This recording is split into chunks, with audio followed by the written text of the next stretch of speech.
Hi, I'm Sarah. Thanks for joining me. I am here to talk to you about some self-care tools. And today I'd like to talk to you about how exercise and movement, I guess is the term I prefer to use, is so helpful in your mental health. And I think that a lot of us know we should exercise or it's good for us, but once you really understand the mechanics of how that works, it might be more inspiring to you to find a way to move that you really enjoy.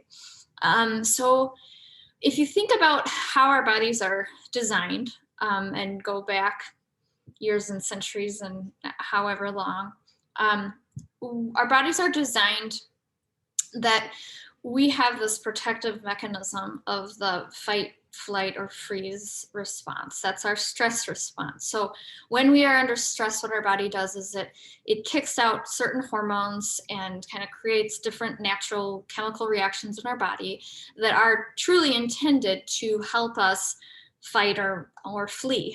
So everyone likes to use the example of like the saber-toothed tiger. You know, if you were in early humanity and a wild animal was there threatening you, you need to be able to either run really fast or, fight that animal in order to survive. And so our bodies do this brilliant thing of kicking out the right sort of physiology that would help you run fast and just sort of like gear you up and help you do these big actions that might be necessary to save your life. But what happens in the way that the system is designed is that then you would actually move with some intensity. Um, so you would be running from the tiger in that example, or fighting it. And so you're using this intense movement in your body, and that action, that intense movement, helps dissolve those natural hormones and chemicals that your body has sort of put out to help you survive under stress. Then once those are cleared out, your body kicks back in with the renewing what's the parasympathetic nervous system, which is the renewing natural hormones and natural chemicals that help you get back to just a steady place after a challenging event. So that's kind of how we're designed. And the problem is today's stress is sort of ongoing. It's ongoing for days and weeks and months and years. Modern stress is, and a lot of it's psychological versus physical. And we sort of have that sympathetic nervous system continually putting out the stress hormones into our body because we are under stress, but there isn't the rapid, intense movement for most of us that then dissolves them. And so what happens then is that those hormones continue to just circulate in our bodies for hours and hours, and that is inflammatory to our system. It's depleting to our system. It's not good for our health. It's not good for physically or mentally. And so we just end up feeling drained and tired and, unhappy and that sort of thing.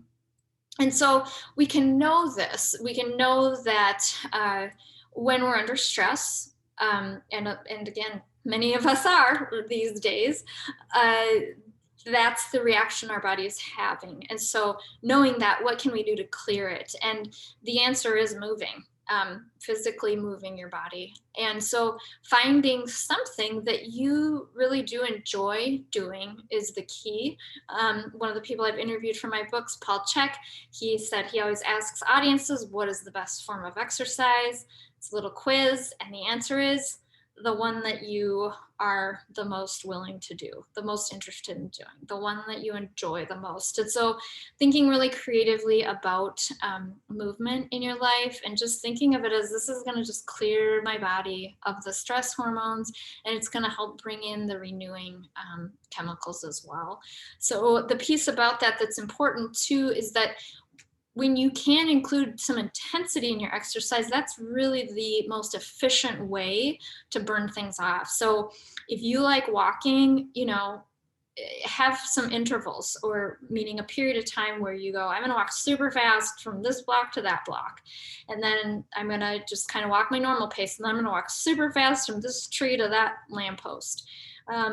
if you're riding a bike, if you're running, swimming, whatever the thing is, just try to include some really fast movement as well, because that's the thing that really burns up those stress hormones best. So best wishes, finding something that you love to do, find some intensity, and clear that stuff out of your body so you can feel better on every level. Take care.